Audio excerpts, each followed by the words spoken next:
Live from the 607, it is the Ocho Duro Parlay Hour, where we're talking sports locally and nationally. Why don't you join in the conversation with the hashtag ODPH? Here we go.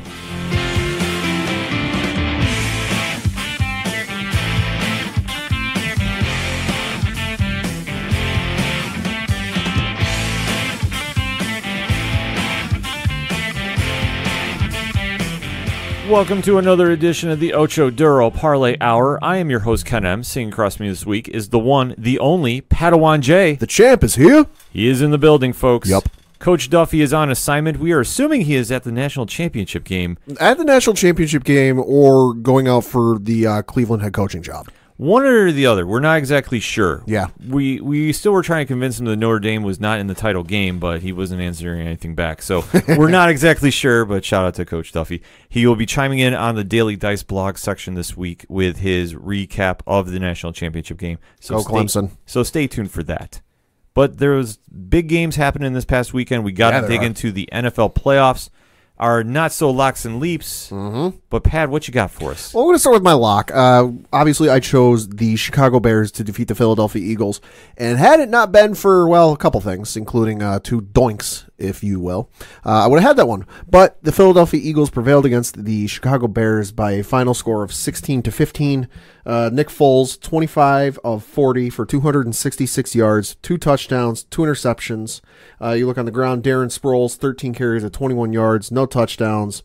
Alshon Jeffrey, 6 catches for 82 yards, no touchdowns. By contrast, Mitchell Trubisky, 26 of 43 for 303 yards, 1 touchdown, no interceptions. So great game, and a little interesting fact. As much as I kind of trash talk the Eagles, I do have to give them their due. I saw this on Reddit earlier today. The Eagles in their 4-game winning streak have faced Aaron Donald, J.J. Watt, and Khalil Mack. Those 3 players have a combined total of 0 sacks and 3 QB hits against them. So shout out to that Eagles offensive line. I tell you what, Philly showed me something in this game because They're gutsy. It was a gutsy performance by Nick Foles to bring him down the field. Because take nothing away from Chicago's defense. I mean, this is why this was my quote-unquote lock for this week. Right. I thought Khalil Mack and the Bears defense was going to shut everybody down. Oh, so did I. I thought Khalil Mack, I know I said to people going into that game that Khalil Mack's going to play like a man possessed because to my knowledge, he hadn't been in the playoffs yet. Right. And they did because the end of the first half, it was 6-3 Bears. Oh, yeah. It was a very much defensive-heavy game. Yeah, and when they get into the second half, this is when Philly made adjustments, and they made it very interesting going late down the field. Because when Foles is lead-in, the drive down, with 56 seconds left, he hits Golden Tate, which now that trade is making a lot of sense. That was a very clutch catch by Tate to seal the win for the Eagles at that time. But just to go and looking at how Foles and everybody is playing, and they don't have that luster they had last year. No. It's definitely a different team. But to go down the field, especially at the Bears' home court, home field, and punch it in like that, that was more of a statement win than anything.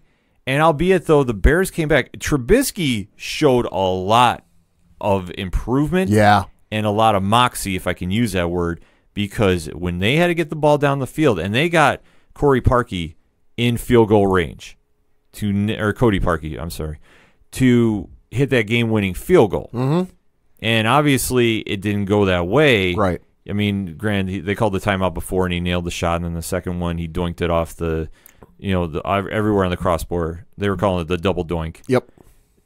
Take nothing away from the Bears, they definitely stepped up, and it was just a matter of who got the last shot in. Right. And I know a lot of finger pointing is going at Parkey. I've seen a lot of videos showing the Eagles actually blocking or deflecting the kick a little bit, right, which might have caused the kick to go sideways.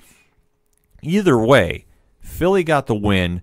Nick Foles is playing, very smart right now with 266 and 2 touchdowns, 2 interceptions.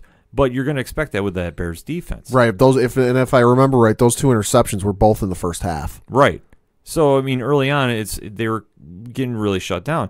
But they made the second half adjustments. Yeah. And that's what's going to win you the games. Because you can look great in the first half, but you have to maintain that going forward. Right. And, I mean, I look at this Philly, Nick Foles is doing a lot with not much at all. I mean, you look at the the guys in the stat sheet here on the offensive side of the ball, yeah, he's got Darren Sproles, and Darren Sproles is a very good running back. He had a great career in San Diego. He had a great career in New Orleans. Great punt returner.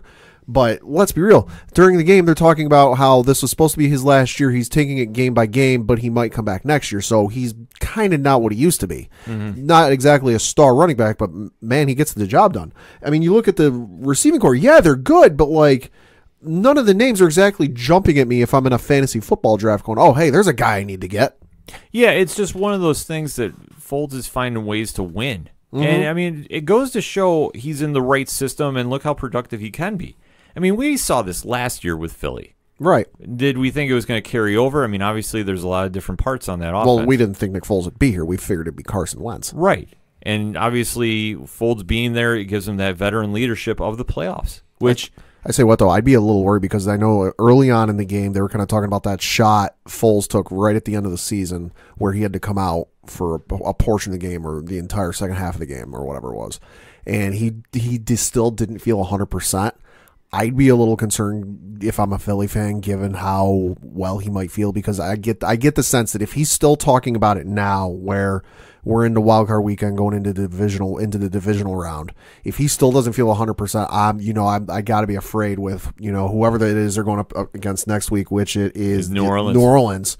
That New Orleans defense ain't going to be any easier than Chicago's defense. I would fear if I'm a Philly fan that I hope he doesn't take one more nasty shot. Well, yeah, they can't afford to lose Foles. Period. No. I mean, for the remainder of the season, because they need that leadership in that offense. They need that leadership, and I know Carson Wentz isn't on IR, but Carson Wentz ain't exactly going to be coming in the game anytime soon. Right, that's the thing. You don't have a better option at this stage. At this moment in time, no. And for Philly, they're winning gritty. This was a gritty win. This was nothing really flashy. I mean, you look at the stat sheet. I mean, Jeffrey had 82 yards receiving. Ertz had 52. Tate had 46. Al Gore had 32. But it was nothing really to write home about. Right. I mean, Nick Foles basically a 77 quarterback rating. It's not exactly something I'm writing home to mom and dad. Hey, look what I did. Yeah, exactly. But he found a way to win. And granted, the Bears came right back. And you can say what you want about, it's a last-minute kick. Sure. Still, if you take a look at that second half, the difference is the Eagles put up 13 points, the Bears only put up 9. So how are you really going to go one way or another on it? Right. And go from there. It's like you can't really blame everything on the kicker, but granted, you put the kicker in the position to win. They got to nail those shots, but you can't do nothing when a kick is deflected or tipped. And I know we're talking a lot about Philly, but I do got to give some props to Mitchell Trubisky. It is his sophomore season is now over and done with. Mm-hmm. However, it was his first playoff game.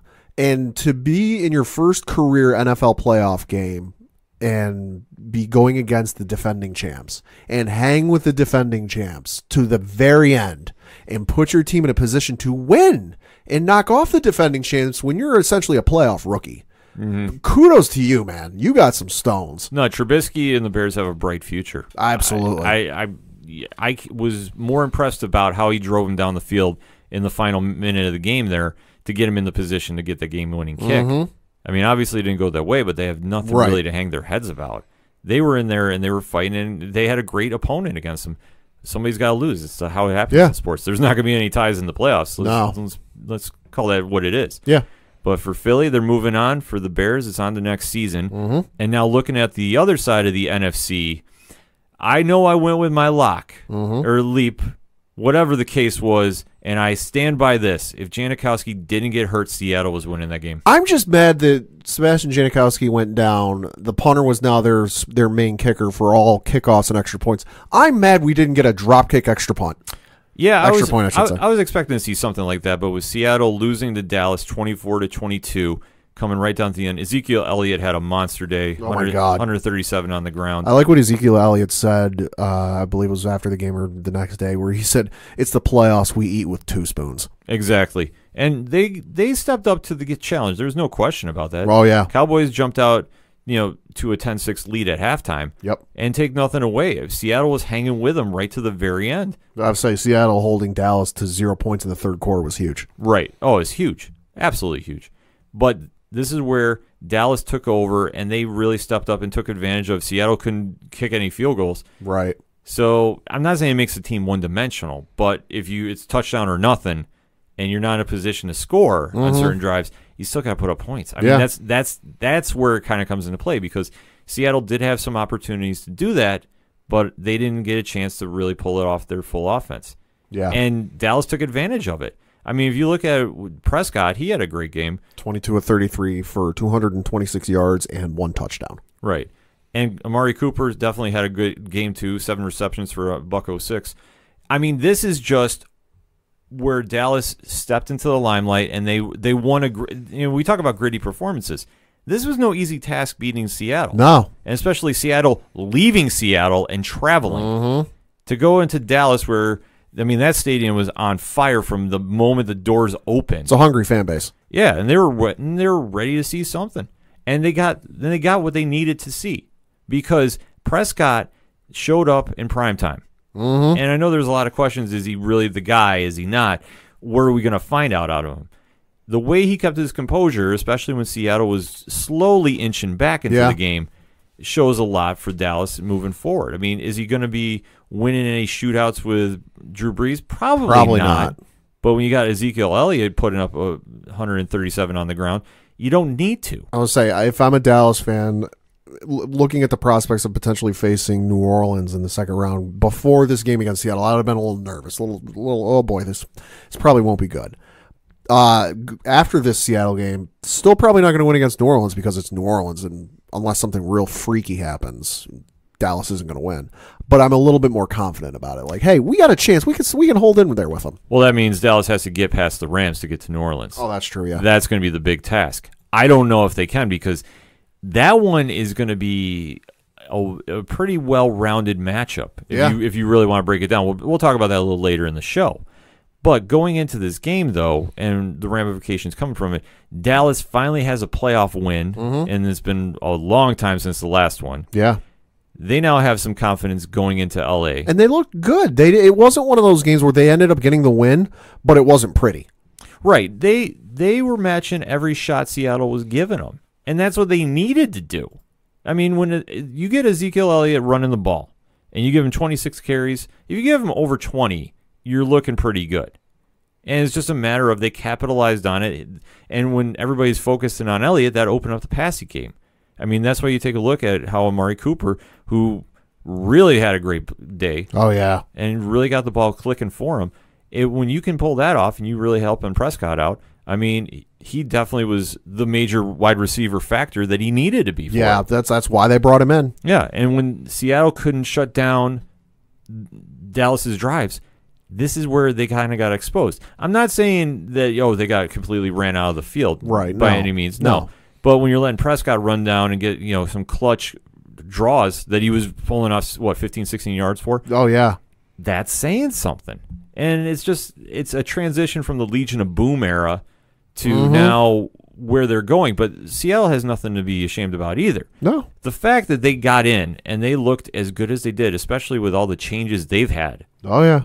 I mean, that just goes to show what Pete Carroll's got going on up in Seattle is working. Let's say it's very hard to shut down a team who can have a guy run for 137 yards on the ground and then have a guy catch 106 yards through the air. It's very hard to plan against that. Yeah, to keep it that close. And like I said, the biggest factor was when Janikowski got injured. Yep. I believe it was a thigh injury of some sort. Yeah, something like that. But when you take your kicker out of the equation. Especially one who, if I'm not mistaken, has the record for longest field goal in the NFL. Oh, yeah. Janikowski's records speak for himself. I mean, he's a very reliable kicker. When you take that out of your playoff weapon arsenal, and I'm not saying it makes you one-dimensional, but let's face it. If you're going to win, you got to put up points. Mm-hmm. You got to put up 6 or go home every time. I'm saying when you have a guy who has the leg range that Janikowski has, when you're indoors, so wind is not going to play a factor, that's big. Yeah, it's huge. It's absolutely huge. And, I mean, you got to take nothing away from Seattle. They did what they could. But at the end of the day, Dallas is moving on. Big task next week. Oh, boy. Against the Rams at L.A. And for Seattle, honestly, I think their questions for what they got to do for next season aren't really as long as people think. No, they're a couple pieces away from really, really getting back in there. I'd like to see if they ever got a real true number one. I mean, Doug Baldwin's still putting up a lot of numbers for him. Oh, yeah. Taking nothing away from his skill set. But for their running game and some defensive players that they're going to need to add, I mean, Seattle is going to be contending no matter what, and that's what you guys be excited about as a Seahawks fan. Obviously, it's not going to work this year, but for next season, a lot of different directions you can go. Switching over to the AFC side of the ball, or side of the playoffs, if you will. My leap was the Indianapolis Colts defeating the Houston Texans. I believe when we recorded, the line was Houston by 1.5 points. Well, Indianapolis covered that and then some by a final score of 21-7. Andrew Luck, 19 of 32 for 222 yards, 2 touchdowns, 1 interception. On the ground, you had Marlon Mack, 24 carries for 148 yards and 1 touchdown. T.Y. Hilton, 5 catches for 85 yards and no touchdowns. To say Indy showed up is an understatement. Yeah, they balled out. They balled out and take nothing away from Andrew Luck, who, I tell you what, was looking as well as I've seen him play in the past few seasons. I mean, I know he was injured for one one, but he looked just as an elite as a quarterback can look. He looked like one of those guys that if your team's going up against him, and it's like late in the game, 2 minutes left to go, you got to be, sweating bullets there. Yeah, because, I mean, the fact they jumped out to 21-0 at halftime is saying a lot. And they really got to go on Eric Ebron with a touchdown. Marlon Mack, I mean, we've already talked, he had a great game. Dontrell Inman, he had a great, touchdown as well, too. When they jumped out, I mean, especially shutting down the Houston offense, that, to me, is the biggest telling point. It's not so much that Indy was scoring on Houston, but for how well Houston has been playing and all the offensive weapons they have is just mind-blowing to me. I'll say Houston's leading rusher was Deshaun Watson, who had 8 carries for 76 yards. The next closest guy was Lamar Miller, who had 5 carries for 18. Yeah. That's insane. And then you flip to the Houston receiving core. I know we talked last week or 2 weeks ago about DeAndre Hopkins, not dropping a ball all year. They held DeAndre Hopkins to 5 catches for 37 yards, no touchdowns, and he was targeted 10 times. Yeah, we're not even talking like the major story like everybody's talking about Andrew Luck, but how well Indy's defense was. Yeah. That's the story of this game. Indy came out. I mean, Frank Wright has done such an amazing job as head coach this season. And however far they get in the playoffs, I mean, I don't want to say they're playing with house money, but they kind of are. A little bit. Because they have came out of nowhere, and they're arguably one of the scariest teams in the playoffs still. I'd say them and then Kansas City on the AFC side are 2 of the scariest teams in the NFL. Right, but I mean, and the fact that Luck is playing at such a high level right now. When nobody saw it coming. I mean, early in the season, I don't think anybody, unless you live in, the city of Indianapolis, really had the Colts going to the playoffs, let alone playing this well. Right. And this is one thing we just don't like to say. When we were mentioning about, how teams are going to do at the beginning of the year, Indy wasn't on a lot of radars. No. Not a lot of them. And the fact they're doing this well, and they're playing, like I said, with house money. The fact they get this far and wherever they go from here, I mean, they weren't expected to. No. So to see how far they're going to go, albeit, though, next week they're going to be facing Kansas City. That is going to be a heck of a game in its own right. Yeah, it is. And then for Houston, I mean, I don't know where you can go when you're 11-5 team, right, and you just lose to a better team. There really isn't anything that's like a red flag that they really need to address.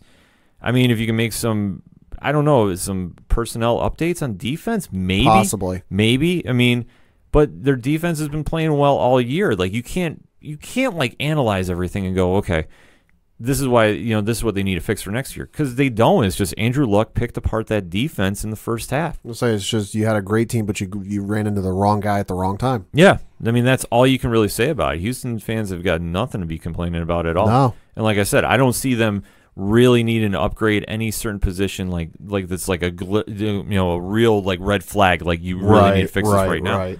I mean, their team has been playing solid all year, and it stinks when you're a fan of that team and they've done so well all year, and then they go to the bad game, and then everything's like a wash. And I know it's going to leave a bad taste in Houston Texans fans, mouth that we did so well, but we got bounced in the first round. I know it's going to feel like that, but give it a couple months, you will look back on this season and see it for the success it was. Yeah, absolutely. Because when you start getting around NFL draft time, it's where are you going to be picking, and like, do you really need to really fill a hole on a team? I don't know. I mean, honestly, I don't really see a lot with Houston that they really need to upgrade. I mean, sure, maybe something here and there, but nothing's like going, okay, we're not going to be able to make it back next year. I think this rivalry between Houston and Indianapolis is just getting started. Oh, yeah, it is. Between Luck and Watson, and I can't wait to start watching that for years to come. So it could be the next generation version of Brady versus Manning? Maybe. But we'll have to wait and see. And then going into the game of the week, in my opinion, and I will stand by this statement. I mean, it was a game. It was a game. It was not a pretty game until the fourth quarter. Mm-hmm. But it was one of the most defensive struggles for both sides of the ball. Oh, yeah, it was. Because nobody could get their offense going, and everybody's defense was playing lights out until the fourth quarter. I'll say, when you go into halftime and it's 12-0, it's not exactly screaming this is an offensive barn burner. No, because when you look at the stat sheet, Los Angeles and their kicker, Mike Bagley, was the only thing they could do is kick. Yeah. Only thing they could do. Mm-hmm. Putting up 12-0. And obviously they held on to win those Los Angeles. Every time I want to say San Diego. That's understandable. So the Los Angeles Chargers hung on to win 23-17 over Baltimore. Mm-hmm. And like I said, Bagley had a great game with 5 field goals. Whew. Which, I mean, you want to talk about clutch kicking, and I know I tweeted this out. This is the one area that the Chargers have needed. We talk about filling a hole in a red flag. Their kicking game the past few seasons has been atrocious. Yeah. They needed somebody to step in there and really solidify the job, and I think this kid is absolutely what they needed. Mm-hmm. I mean, was he nailing shots? Were they all pretty? No, but he got the job done. So his longest was 53 yards. Yeah, but when you needed your kicker to step up and make some points, he did it. And you take a look at the stats for the game. Phillip Rivers, 22 for 32, 160 yards. Melvin Gordon, 17 carries, 40 yards, and 1 touchdown, albeit he got banged up in that game again, too. Yep, early on. Yeah. And Mike Williams, 2 receptions for 42 yards. Take nothing away from Baltimore, though, because the story in the second half was Lamar Jackson. I'd say the story for the whole game was Lamar Jackson. Right. I mean, he had an abysmal, if I can say that, first half. No, yeah, it was abysmal. I mean, we were watching the game, and he had less than 40 some odd total offensive yards or something. It was like all rushing. It was like 40 of them were rushing, then there was like 6 that were passing. It was something really crazy. But then when you get into the fourth quarter, and that's when he just came alive. Mm-hmm. And it was, obviously the right time. Yeah. Because you look at the stats, and the Chargers were up 23-3 with 9 left in the fourth quarter, if I'm not mistaken. Yeah. And then the Ravens came alive. I mean, granted, you don't want to say it's too little too late, but they hung in there, and they almost pulled it off, too. Oh, there was one point we thought it was too little too late, and then Lamar Jackson started pulling some rabbits out of his hat, and we thought, maybe they're not out of this quite yet. No, when he stepped up to do it, I mean, like I said, his stat line doesn't really show the whole body of work, because if you take a look at the first half to the second half, he finished the day with 194 yards, 2 touchdowns, 1 interception, and like I said, 54 yards on the ground. Mm-hmm. Albeit, though, the one thing that, if you got to really analyze his game, the turnovers. Yep. Had way too many fumbles, and obviously one costly one at the end. Was very too loose with the ball handling. Right, but that's going to come with experience, and that's something you can definitely work on for next season. But what I thought was kind of crazy is when everybody was screaming for Flacco to come in. Sure. Do you think he would have been able to pull off the win if he did come in? I think it would have given them a different look that perhaps the San Diego wouldn't have prepared for. I think they were so focused and so prepared on Lamar Jackson. And, okay, we saw the whole game that it was run heavy. Mm-hmm. And the couple times that Lamar Jackson would go to pass, hey, he's going to run anyway. Right. I think it would have been a different look. Would it have been the same outcome? I don't know. It's one of those things. I think Flacco would have given you a different look and, possibly a better shot and a little something more consistent in the passing game where you wouldn't have had to have, because there was one point I know you and I were watching where you said he's going to make a mistake and throw down the middle. And he threw down the middle. I think Flacco's experience, having been to the playoffs, won a Super Bowl, and have more years under his belt, would have played into the, okay, I can throw down the middle, but the more opportune thing here would be to throw to the corners, throw to the sidelines, and get out of bounds and stop the clock.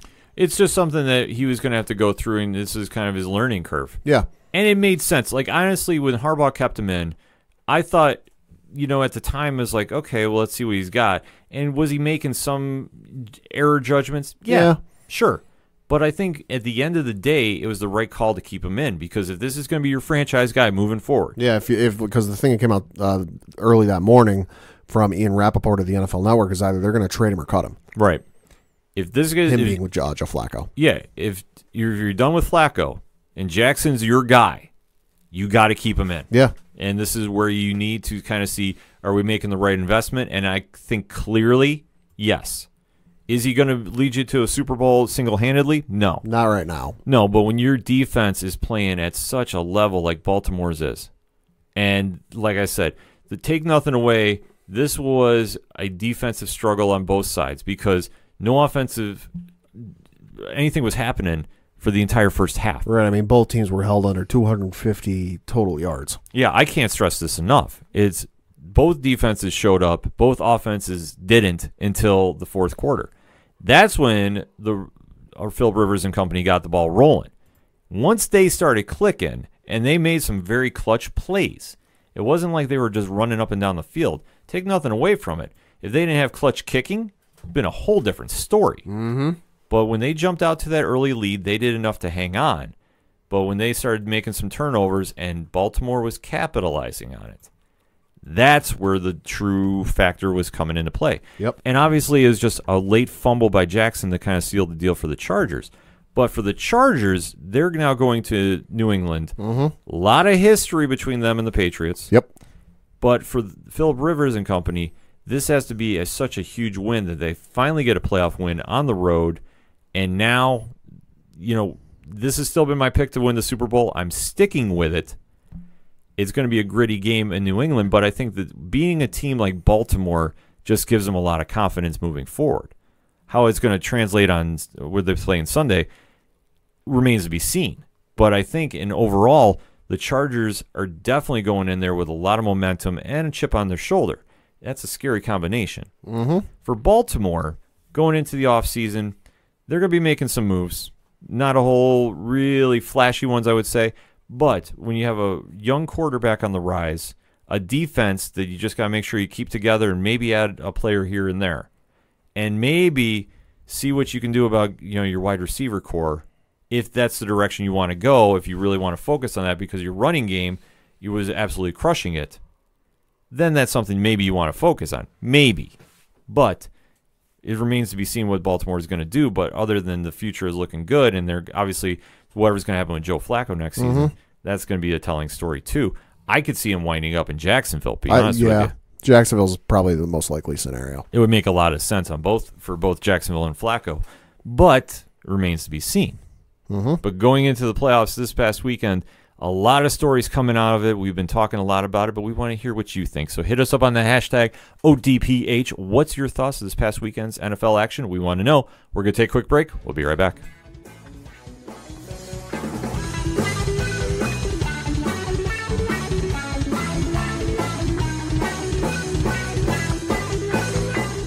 Hey, I'm Mike Pappy from Rye Bread, and you're listening to the ODPH.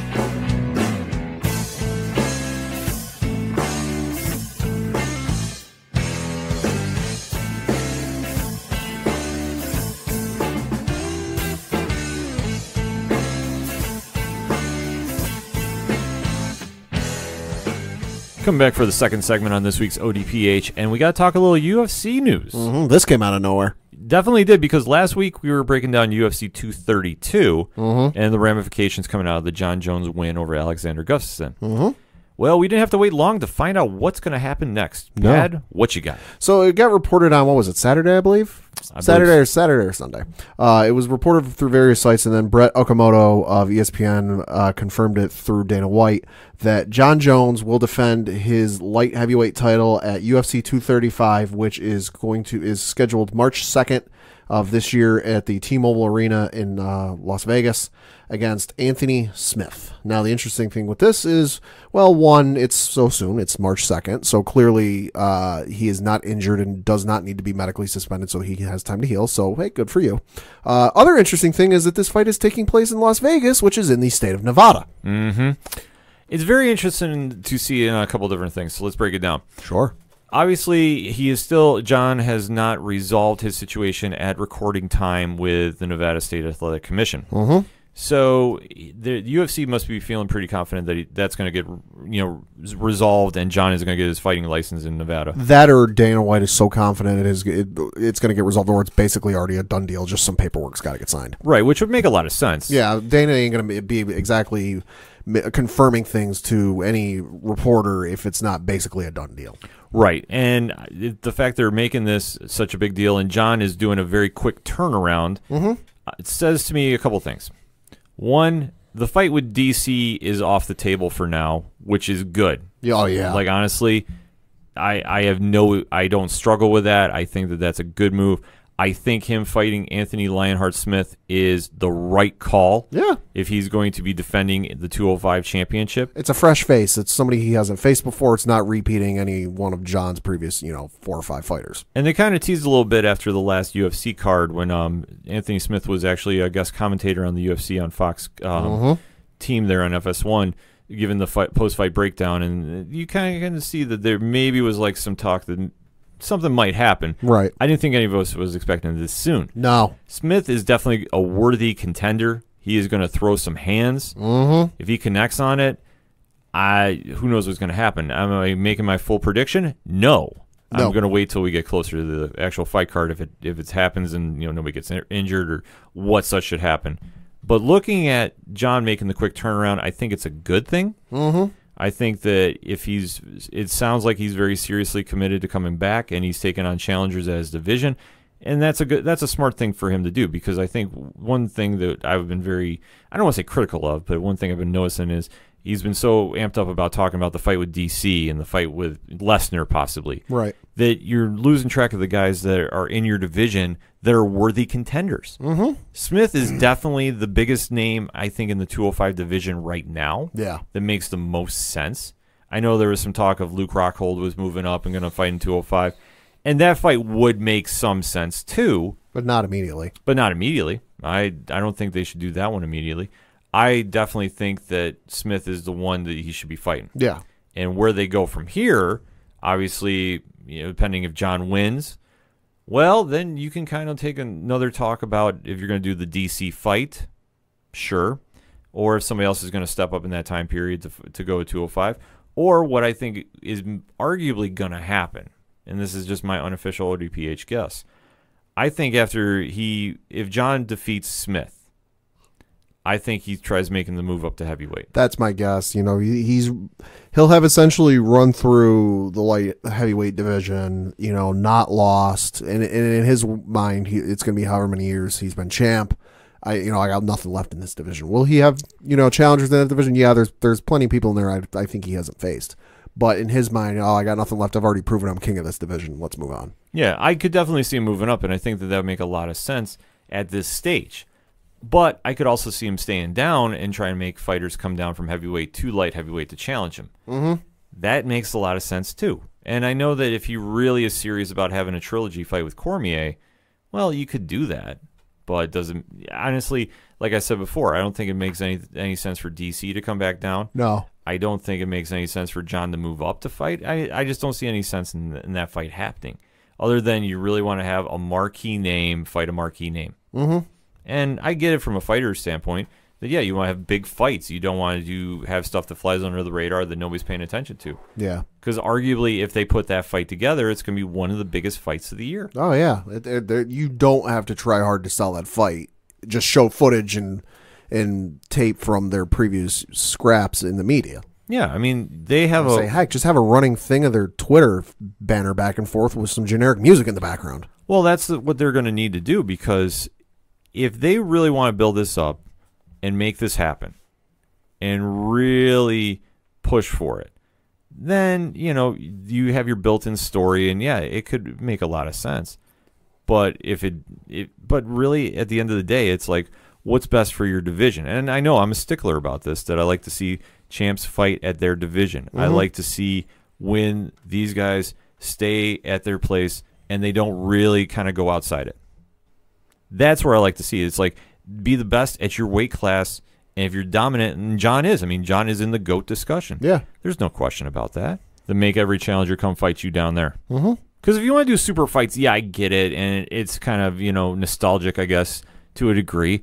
But if you're the best fighter at your weight class, then make the challengers come fight you. I mean, that's what Ronda Rousey used to always do at 135. Yeah. That's why she never jumped up, because she always would say, I'm the best at 135. Who wants to come fight me here? Mm-hmm. I mean, does John want to do that kind of same route? I don't know. I mean, but if there's no real run at heavyweight that he wants to do right now, stay down there and fight the challengers, because you will always get challengers to come and fight for that division. Now, something tells me there will not be a shortage of people willing to fight John. No, because especially if middleweights move up, like I said, Luke Rockhold's one, that's definitely a fight worth watching too. Mm-hmm. So I'll have to wait and see on that. But overall, though, with the fight, I definitely think it's the right call to do. Anthony Smith is definitely a worthy contender. I know I've said that a few times already, but if you haven't seen his track record, go definitely check out his past work. Mm-hmm. And then when they get in the cage on March 2nd, who knows what's going to happen. Yeah. I'm definitely excited for that. But that wasn't the only fight made on that card. No. So it appears that the co-main event will be the UFC welterweight champion Tyron Woodley versus Kamaru Usman for said UFC welterweight title. All right. Usman is definitely a worthy contender. Mm-hmm. I don't argue with this.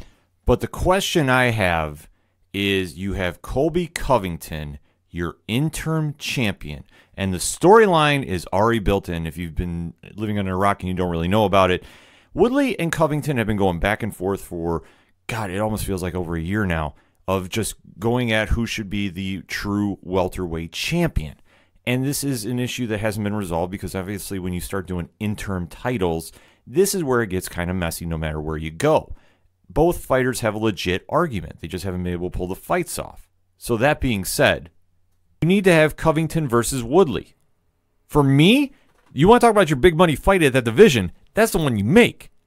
Usman is there, and definitely, I would say, should get the winner of Woodley-Covington if I'm making the booking.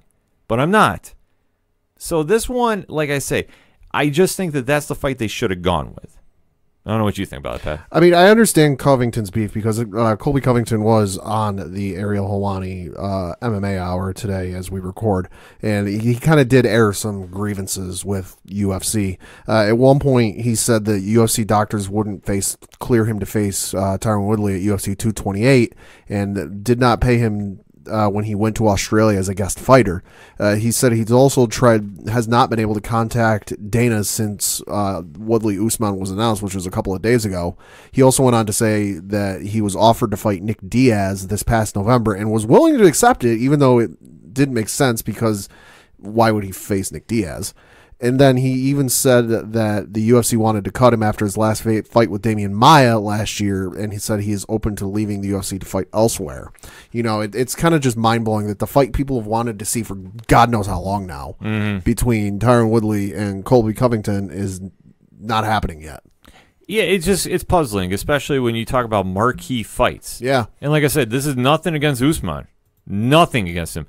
I'm excited for this fight, but I'm saying the fight that I think, in my opinion, that should have happened first is Covington versus Woodley. Now, we're not going to see that just yet, but we have a great fight between Usman and Woodley coming up. And that fight could go a lot of different ways.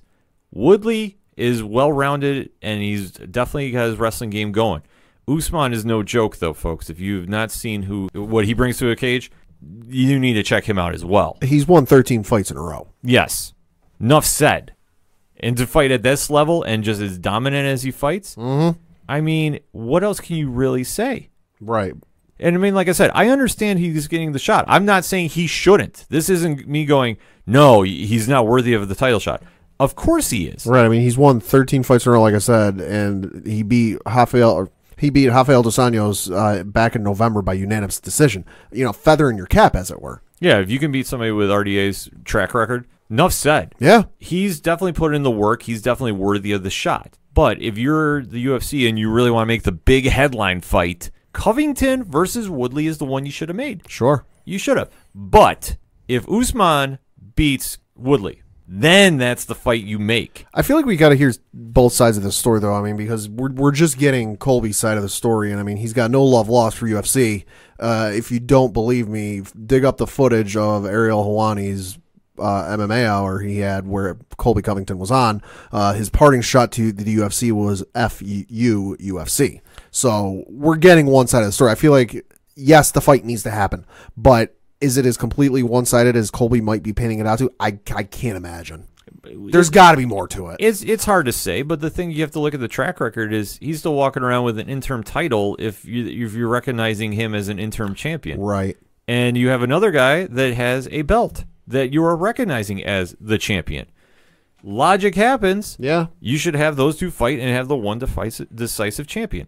But I get that they're not doing it. Usman's stock has risen so much lately. Yeah, it's a great fight to make. That could main event anywhere else if they're not going to have John Jones on the card. If somehow that fight doesn't happen for whatever reason, you can still have that fight card and keep it stacked. I'll say that fight card ain't going to be hurting if John Jones doesn't get his license in Nevada and can't fight that card, because the rest of this card is absurdly stacked. So there's the aforementioned John Jones versus Anthony Smith fight if that happens. Tyron Woodley versus Kamaru Usman, like we said. Also on this card of note is Robbie Lawler versus Ben Askren. Finally. Yeah, and then you've got Cody Garbrandt versus Pedro Munoz. Zabit, I won't even attempt this last name because it's very It's Zabit, that's all you need to say. Versus Jeremy Stevens. Which is no joke at featherweight. No. You've got Holly Holm versus Aspen Ladd at the women's bantamweight division. Ovince St. Peru versus Misha Churkanov at the light heavyweight division. Tisha Torres versus Welly Zhang at the women's strawweight division. And you've got Diego Sanchez versus Mickey Gall at welterweight. This card is stacked. Yeah, this card is... For March. Yes. This card is going to definitely ring in some new viewers. I'll say if this was like a Super Bowl weekend card, I'd be like, okay, yeah, no, they're stacking it for obvious reasons, but it's March. No, but they're definitely going to bring, and like I said, I meant to say bring in new viewers to the UFC, and they're doing it the right way because you want to put the marquee fights on. Yeah, you do. And like I say, the Zabit versus Jeremy Stevens fight is one that is you're not even hearing about because of how stacked the upper half of the card is. That one could main event anywhere too. Like I say, the UFC is making the right decisions with this, and like I say, they're stacking this one up for 235 like there's no tomorrow, which is great for fight fans like yours truly in the panel. This is something that you got to get definitely amped up about. So you circle your calendar, take time off of work, get comfy, get some pizza. Oh boy, yeah, get locked in for it because, like I say, if John's fighting, and I hope he is, to see him fight Anthony Smith, that's going to be a great fight. It'll be something fresh. Like I said, it'll be something fresh. It'll be something new. It'll be a new challenge because you won't go into it knowing, okay, he knows what to look for. He knows what to do. He knows what to do. He'll see stuff he's not used to. Yeah, and this is what we want to see because I want to see John fight again. I want to see all the nonsense that happens outside of the cage stay outside of the cage and never come back. Yes. I want to see him in the cage, and I want to see him fighting. And this is where you get to see how great of an artist he is because this is where he shines at.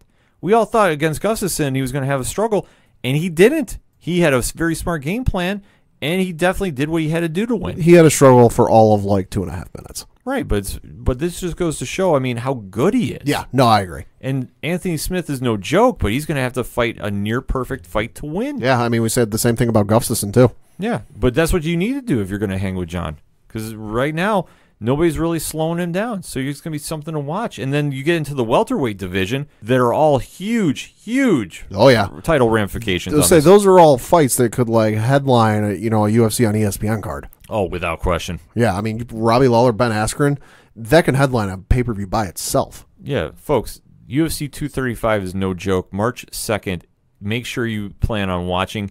We will dig into it further as more news is breaking about it, but we want to know what you think initially. What's your thoughts on the latest news coming out of the UFC? Hit us up on the hashtag ODPH. We're going to take a quick break. We'll be right back.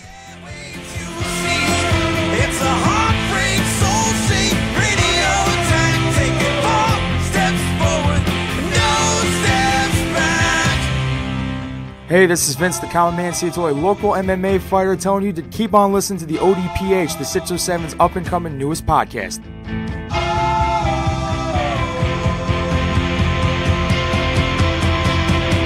We knew right where we'd be, floating on the airwaves, you see. It's a heartbreak soul shake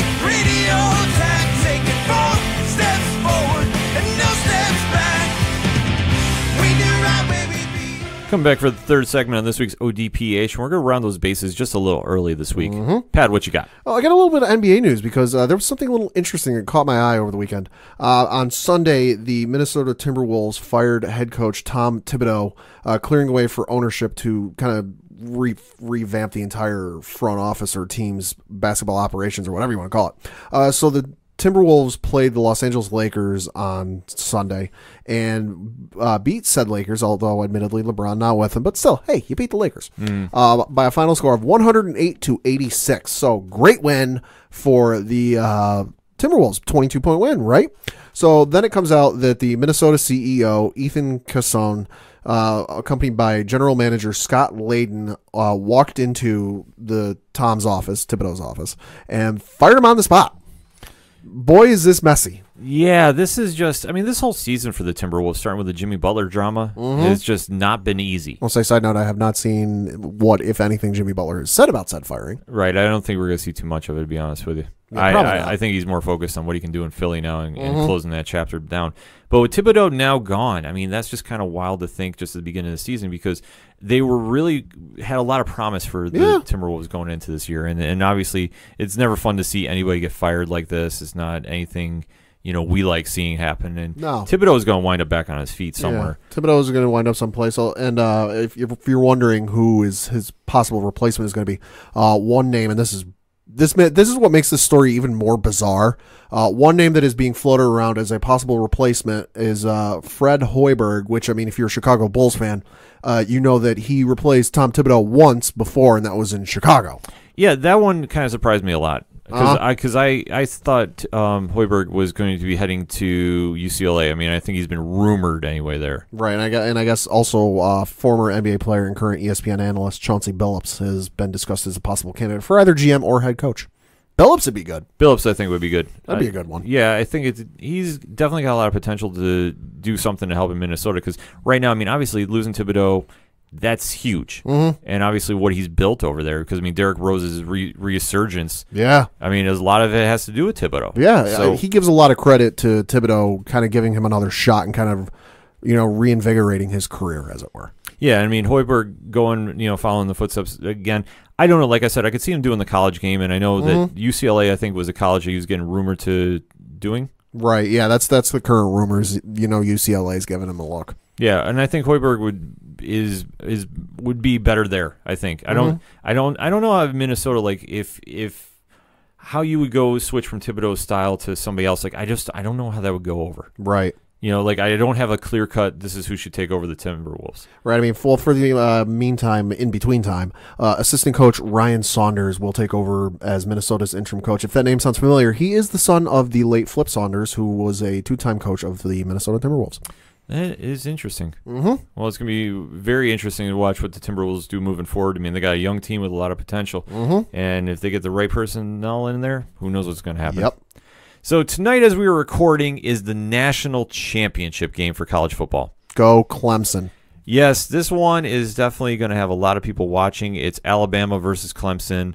Definitely a lot of history going on between these two teams.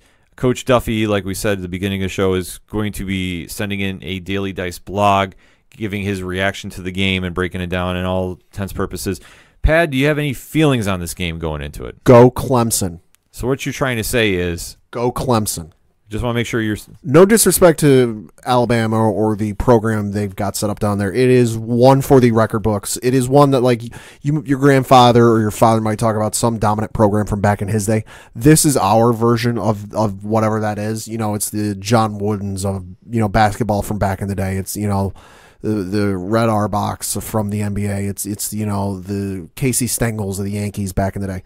This is our modern day dominant franchise where this is the one that, like, your kids and your grandkids are talking about whatever program it ends up being, Michigan, Florida, whoever, and they're like, oh, they're really dominant. And you're like, yeah, they're dominant, but they're not Alabama dominant from back in the day.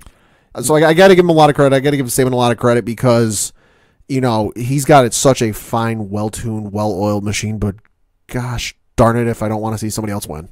No, this is going to be something, you look at what Nick Saban's done since he's taken over the reins at Alabama and just how much of a just dominant powerhouse he's turned that program in. And it's not been like, oh, there's an off year. like you see with some programs. I know Clemson, they were really good for a couple of years, and then they had 1 or 2 off years, and now they're back in it. But since Nick Saban took over, it's been like they've just been bringing guys in and pumping them out as NFL stars, like first-round draft picks. Yeah, this is just something. We're in an era that to have as much turnover as you do in the college sports world, so to speak, and just how programs, like I say, to have that level of consistency without turning over every year is it's just an astonishment and just an accomplishment for Alabama to do. I mean, you see just what they do with their quarterbacks. I mean, take a look at last year when they're from Jalen Hurts to Tua. Yeah. And just how crazy, he just came out of nowhere and took over. And, we always talk about the next man up. Look at what happens there. I mean, like I said, Jalen Hurts definitely was a dynamic quarterback for Alabama. And then when Tua came in and took over that game last year. Yeah. I mean, it's just you would have figured there would have been like kind of like a stumble step, a stutter step, like I'm kind of still getting used to this step, but no, he basically the treadmill was running, he hopped on it, and he went in full sprint and didn't slip and fall. No, this is just something, and just shows how much of a well-oiled machine Alabama is. Yeah, it's insane. It's crazy to watch, and just to think that we are in this era where we're seeing this happen. Where, like I say, every college program you expect somebody's going to have a fall-off year somewhere down the line. Right. Alabama doesn't show that at all. No. I mean, and that's just a kudos to Saban. He is just I don't want to say he's like the perfect college football coach, but look at the success he's had at the college level. Right. To when he was in the pros. Right. And then obviously coming back to the college level and looking what he's done. Right. I mean, now, admittedly, he hasn't won a national championship every year he's been at Alabama. Right. But name me a year where even if he didn't win the national championship, that team wasn't in the conversation for being in said championship game almost every week of the year. Yeah, it's truly astonishing to watch. And just from an outsider's view, like I said, we at the panel don't have a bigger college football fan than Coach Duffy. No. And just he even says it's just like watching them play is just something to see. And just for me, like I said, I'm not the biggest college football guy. Go Gators, and then everybody else it doesn't matter. But my point is, just watching how Saban has built this program up and just the names that just every year go to the NFL draft and just seeing how the stars are coming out, especially on the defensive side of the ball, is just mind-blowing. I'll say hi. We have one up in New England in Dante Hightower, who is arguably one of the best linebackers we've had in years. Yeah. He's captain of that defense because he's taken, he kind of, Gerard Mayo used to run that linebacker, that linebacker core that run that defense. But when he went down with an injury a couple of years ago and Dante stepped in, he stepped in right away and was like, listen, I got this.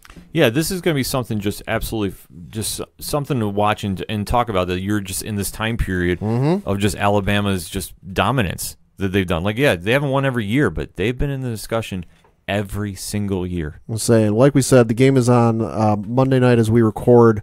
Number 1 Alabama, number 2 Clemson, 8 o'clock Eastern on ESPN. I believe ESPN's doing their megacast, so it's like literally every ESPN channel is doing something different, so definitely check that out. Some of those other channels are kind of cool to see. It's at Levi Stadium in Santa Clara, California. Current line, if you're curious, Alabama by 5.5. Over-under is 56.5. I see Alabama winning by 7. I can see that. That's much as it pains me, I can see it. Yeah, I mean, I'm rooting for Clemson. If you want me to choose who I want to see win this game, yeah, I'm going to root for Clemson. Yeah. But I am not doubting Alabama, and I'm not doubting them pulling something off. I've tried that a couple of years when they're in the title game. It's burned me every time. Yeah, so we'll have to wait and see what happens. Hit us up on that hashtag ODPH. What's your thoughts on the national championship game? What's your thoughts on the situation with the Minnesota Timberwolves? We want to know. Hit us up. Hashtag ODPH. We're going to take a quick break. We'll be right back. Hi, this is Mike C. from I Am Horror. You're listening to the ODPH, the most killer podcast on the planet.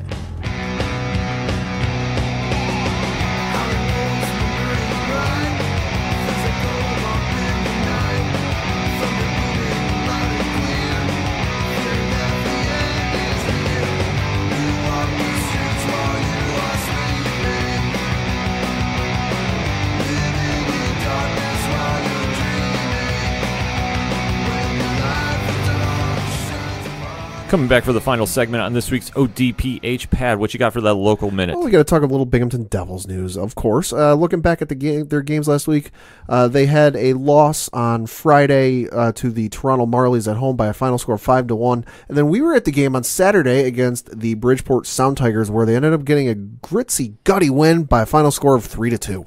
I mean, I'm not going to say we're going to take credit for the win. But they were on like a 3-game losing streak, and then they won. And then the ODPH came through the Floyd, and sure enough, what happens? Evan Cormier made 26 saves and recording his first win at the professional level, I believe. Oh, good for him. Yeah, so that was kind of a big move happening. So that was a great performance from him, too. I mean, he was stopping near everything. I mean, there was one point, I believe, we were on power kill, or penalty kill, I should say. And there was like 2 shots right in a row that were like hard slap shots that he just deflected off of his knee pads and just let nothing through. Yeah, definitely Cormier did enough to really kind of set the tone and definitely help the Devils get back on the winning track. Mm-hmm. So obviously they got some stuff doing moving forward. They're back home this Wednesday, I believe, against Syracuse. More information on that, BinghamtonDevils.com. And I got to say this, I don't know if the team has an enforcer officially or not, but man, if Baddock ain't it. Because when we were at that game Saturday, almost every scrum and every like pushing and shoving that was going on the ice, if he wasn't involved in it, he was involved in it. Yeah, that's what you need. You got to have somebody on your team that's definitely get the crowd involved, get the team involved, and go from there. Mm-hmm. And the Binghamton Bulldogs, the 9th-ranked Binghamton Bulldogs, got back in the top 10, came back in a strong way over Scranton, 148-96 at Scranton this past weekend. Jimmy Gray dropping 36 on Scranton in the win. They return home this Saturday, January 12th, against Rock City. More information on that, BinghamtonBulldogs.com. So we're talking some NFL action to take us home. We're going heavy on the wild card weekend. It's now divisional time. So, Pad, what you got? Well, we got some interesting matchups this weekend for the divisional round. You've got the Colts and the Chiefs in Kansas City. That one's definitely going to be interesting. Will it be a shootout? Will Indianapolis be able to stymie the Kansas City offense? Man, it's going to be hard to see with that one. Then you've got the Cowboys and the Rams as the later game on Saturday. That one's also going to be interesting. Like we talked before, you've got the Chargers versus the Patriots. Interesting note, Phillip Rivers against Tom Brady, 0-7. So that should be interesting. Current line on that one is Patriots by 4. And then you've got the Eagles versus the New Orleans Saints to close out divisional weekend, where the Saints are currently an 8-point favorite. Looking at my lock, I'm going to have to go with the New Orleans Saints over the Philadelphia Eagles. Like I've said, the line is currently New Orleans by 8. The game's in the Superdome. New Orleans fans are going to be loud. I just think as good as Philly's offense is, they're not going to be able to keep up with New Orleans. New Orleans is just going to be going, the Saints are going to come marching in, as the song goes. They're just going to be going up and down the field at will. This is going to be something to definitely keep an eye on, because the Eagles definitely had a gutsy win against the Bears. And I just think that New Orleans at home, the Superdome's going to be rocking. Drew Brees and company are going to want to get out to an early lead and don't look back. No. Can Nick Foles keep up with Drew Brees is going to be the story. That's going to be the true test. And honestly, I don't see it happening. No. I think Brees is going to this. I'm not going to say this is going to be Brees' last run, but he's playing like it. Yeah, he is. And he's definitely going to leave it all on the field. And I tell you what, I think that this is going to be a big win for the Saints. Nothing against Philly. I'm not rooting against them. But I just think if you're looking at a high-powered offense that has got a lot of weapons and that run game gets going, it's going to be a long day for the Eagles. Not saying they can't hang with it, but I think overall New Orleans is going to take that one home. Yeah. Looking at my leap, I'm going to take a look at the Indianapolis Colts and Kansas City Chiefs game. Currently, Kansas City is a 5.5-point favorite. Game's in Kansas City, but this is not the, Indianapolis Colts team of old, where, there were some heavy questions going into the season, or, what were we going to get out of them. This is a Colts team that is tested, that is very much up to the task, and I think they're going to be able to they might be able to shut down Kansas City to some degree. They're not going to totally shut them down. I mean, let's be real. Patrick Mahomes did throw 50 touchdowns and over almost, 5,100 yards passing. But I think they'll be able to shut them down enough, and Luck is going to step up to the task and pull out the win for Indianapolis. This is going to be a real test for both teams. This is going to really show if Indy is going to be a real contender or if this is just they've had a nice run and what they can do against an elite quarterback. Because I think you have to call Patrick Mahomes an elite quarterback at this stage. You can't say not. And for Kansas City, you have to win this one. Yeah. Not for your season, but to get the statement that, you know what, you guys are not just a good regular season team and then you disappear in the playoffs. I'll say to not be this year's version of the Jacksonville Jaguars. Yeah, you need to step up. You need to win. You need to win big. I don't think you're going to. I think this is going to be a shootout. I like the Chiefs in this one. Right. But not by much. I'm going to say by 3. Yeah, that's probably like a late kick or just, incomplete pass, or it's going to be something weird at the end. It's going to be something weird at the end, but I think that the Chiefs have enough to hang and definitely just get a last something. Something is going to happen late in the game on this one. Yeah. This isn't going to be a 21 jump out lead by the Colts by any means because Kansas City just has too much firepower on offense. Mm-hmm. And then taking a look, all right, so if I got to give my locks and leaps, I got to agree with you about the New Orleans Saints, but I will just give you my Dallas Rams prediction just to kind of offset the segment, so to speak. I'm taking the Rams. Okay. I think it's been a nice story with Dallas, and I think they're probably a lot more equal match to the Rams than people are giving credit for. I'd have to say so, yeah. They both have elite running backs. Their wide receiver core has got a lot of potential, and they have young quarterbacks, and their defenses are playing strong, but the Rams' defense is a bit stronger. Aaron Donald is going to have a monster game. Right, yeah. I know I said this last week with Khalil Mack, so if I'm a jinx, we're going to find out. But I think that the Rams are just going to have too much that Dallas doesn't have answers for. But my lock/leap pick of the week, whatever you want to define it, I said they're going to go to the Super Bowl. I'm not straying from it. Okay. I know Pat is sitting here just quietly biting his tongue. I am taking those Los Angeles should-be San Diego Chargers to pull off the upset at New England. How are they going to do this? Logging travel miles for one. Well, that's going to be one way to do it.